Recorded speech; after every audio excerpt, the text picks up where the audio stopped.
Jean-Daniel Mondain, bienvenue à Patron en question.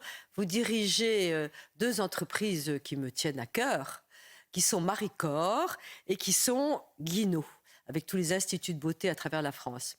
Alors, c'est tout à fait intéressant. C'est des marques qui ont une proximité très forte avec les femmes. Et d'où vous est venue l'idée de créer ces marques? Est-ce que c'est parce que j'ai vu, vous aviez un père chirurgien esthétique? Voilà, précisément. Nous étions médecins de père en fils. Et j'ai été le seul à faire exception à la règle. Donc mon père, chirurgien esthétique, imaginait me donner sa clientèle, parce que ça a été un des premiers chirurgiens esthétiques en France. Et puis en fait, je n'étais pas à l'aise avec la vue du sang et puis la salle d'opération. Je veux dire que les crèmes de beauté, c'est mieux, hein? Alors donc, je me suis mis en devoir de faire en douceur ce que mon père faisait avec ses méthodes. Donc, j'ai fait des études de pharmacie. Et les études de pharmacie, je les ai complétées par l'Institut de pharmacie industrielle et un doctorat en pharmacie. Donc, ce qui m'a permis de faire irruption dans l'activité Institut de beauté, où c'est vrai, les gens étaient plutôt des cosmétologues avec des diplômes un peu superficiels et on privilégiait la recette aux composants et aux principes actifs. Et moi, j'ai apporté de la science là où la science n'était que peu représentée. Ça, c'est assez, effectivement, c'était assez innovant, en fait.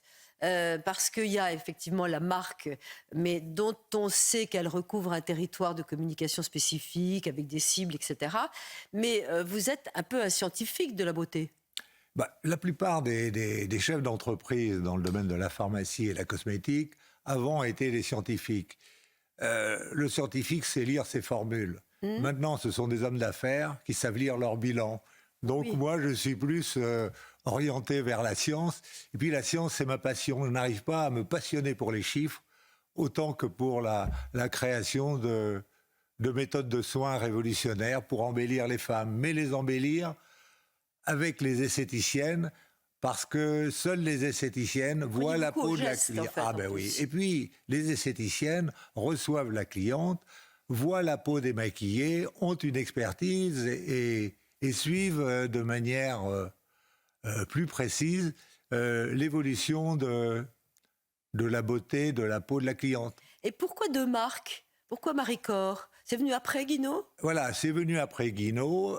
Guinaud est une marque dont les composants sont fondés sur la biologie. Et Maricor, c'est formulé au plus près de la nature, c'est-à-dire de la biologie végétale. Donc c'est plus écolo. Et voilà. C'est plus écolo. Mais ça, nous l'avons inventé avant l'heure. Oui. Et avec des huiles essentielles. Vous êtes partout dans le monde, vous exportez beaucoup? 70 pays. Donc... pourcentage entre la France et les pays étrangers? 50% en France et 50% étrangers. Et alors, vous avez fait plus, c'est que avec ces produits, et vous l'avez dit, le geste des esthéticiennes, vous avez monté une école. Alors, on a fait une école. Vous avez fait fermer le cercle. Oui, on a fait une école parce que nous pensons qu'aujourd'hui, l'éducation, la formation, le progrès passe par l'excellence. Et on n'obtient l'excellence que dans la formation. Et vous êtes 100% français? 100% français parce que la société m'appartient. Je n'ai pas d'associé.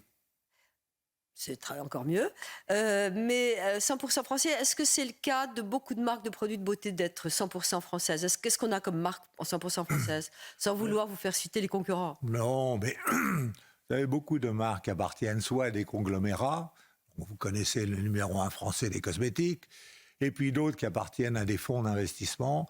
Et puis souvent, les petites sociétés familiales ont de la difficulté parce qu'elles ont peine à trouver au sein de la famille des repreneurs capables d'affronter le milieu concurrentiel. Aujourd'hui, il faut avoir une vision d'avance et un temps d'avance sur les concurrents. Et moi, je pense que le succès de notre société tient à deux choses. C'est que, naturellement, nous vivons des promesses que nous faisons à nos clientes. C'est pour ça qu'elles viennent dans des instituts. mais les promesses sont suivies de résultats. Donc nous sommes attachés aux résultats, mais les résultats, nous ne pourrons les avoir que par la science. Donc très récemment, nous avons fait une innovation, c'est concernant le vieillissement de la peau. Et on arrive, et ça c'est l'héritage de mon père. Ou top secret, pour les quelque cheveux. chose qui va transformer la vie des hommes en particulier.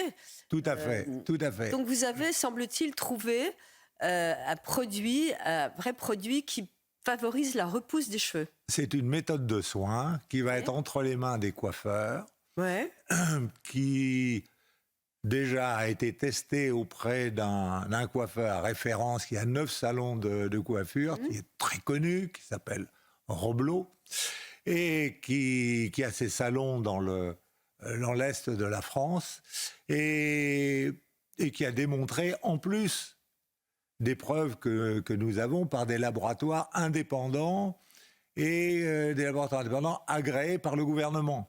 Oh là là, donc ça n'est pas, ça. Voilà, donc ça n'est pas uniquement bien sûr.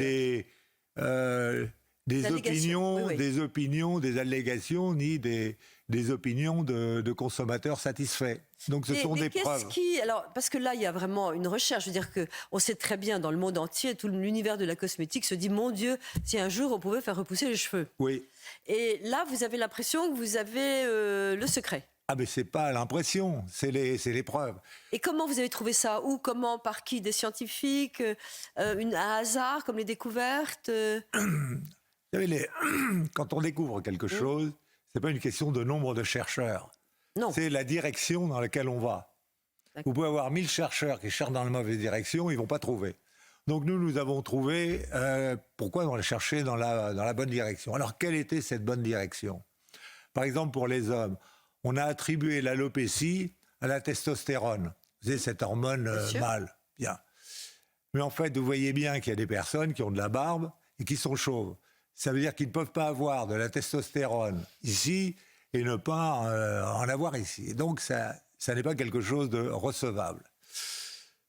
Par contre, ce que nous avons constaté par des mesures de laser Doppler, c'est-à-dire de flux sanguin, c'est que les endroits, les zones où il y a moins de cheveux sont des zones dans lesquelles il y a moins de circulation sanguine. Autrement dit, nous avons recréé la microcirculation artérielle là où elle a baissé avec le temps. Ah, ça paraît simple. Ça paraît simple. Et pour vous donner un exemple, un enfant de 6 ans a 1 mètre carré de peau. Oui. Une personne de 20 ans a 3 mètres carrés de peau. Donc pendant ce temps-là, pendant cette période, la microcirculation artérielle a nourri la peau et donc le cuir chevelu pour alimenter le cheveu et la peau. Et donc le problème a été de recréer la microcirculation artérielle parce qu'après l'âge de 20 ans, elle diminue et c'est là qu'apparaissent les rides et c'est là que les cheveux tombent. Donc on a recréé la microcirculation artérielle. C'est ce qu'on explique sur notre site internet. Mais voilà. Par des moyens médicaux alors? Parce que la circulation... Par des moyens non médicaux. Non médicaux. Voilà. Et entre les mains des coiffeurs. Donc ça va être une révolution. On est au début de cette révolution. Le geste est aussi important que le produit? C'est un produit que l'on applique avec un appareil qui va être mis à la disposition des coiffeurs. Et la marque s'appelle Air Summum et vous pouvez consulter ça sur le site. Eh bien, écoutez, c'est formidable. Alors, j'ai une tradition justement qui va bien avec ce que vous venez de dire, c'est de vous poser une question pour répondre par oui ou par non. Oui. Et alors, justement, est-ce que l'avenir de la beauté va toujours être l'apanage des femmes ou est-ce que vous pensez que l'accession des hommes justement à la beauté, alors en particulier avec les cheveux, c'est l'avenir? Naturellement, les hommes, quand les gens vont chez le coiffeur, ils y vont essentiellement pour se couper les cheveux. Ils ne font pas de coloration, il n'y a pas de balayage. Quoique. Voilà. Donc, mais ils font de temps en temps de la teinture, vous voyez, comme un ancien président. Oui. Bien. Et donc, pour paraître plus jeune. Mais là, ils vont avoir la possibilité de voir les cheveux repoussés. Et cela fonctionne. Donc, ça va leur c'est un éviter un traitement à voyage long en terme, oui, Turquie. bien sûr. Voilà, oui. Oui. Et puis, on a des produits à domicile qui permettent de prolonger l'efficacité du soin. Alors, lorsque l'on met ces produits donnent une sensation de chaleur qui va provoquer cette vasodilatation, mais c'est une sensation de chaleur interne, ça n'est pas une chaleur externe. Enfin, Eh bien, l'essentiel, écoutez, c'est que ça fonctionne. C'est le mot de la fin. Non, L'essentiel, mais alors ça moi, va. j'allais vous poser une question. Oui, Et si vous étiez Premier ministre, comment géreriez-vous la France? je crois que je me ferai des cheveux. Bien répondu. Écoutez, je suis une libérale, donc Oui. je crois dans le chef d'entreprise, dans les créateurs, dans les patrons, et je pense que les méthodes d'innovation, de commercialisation, de confiance dans les hommes qui sont nos salariés, c'est la base de du bon gouvernement d'un pays, et on ne prend pas le modèle de l'entreprise pour gouverner le pays, et je m'emploie à ce que ça devienne le cas. Vous savez, quand on va chez un médecin, on essaye, quand on a une maladie bien précise, de rencontrer le spécialiste. Mais quand on va voir un ministre, on n'a pas de spécialiste. Si c'est nous les Eh spécialistes. bien, exactement. Mais oui, Voilà. c'est le mot de la fin. Merci infiniment et à très bientôt chez le Très coiffeur. bien, avec plaisir.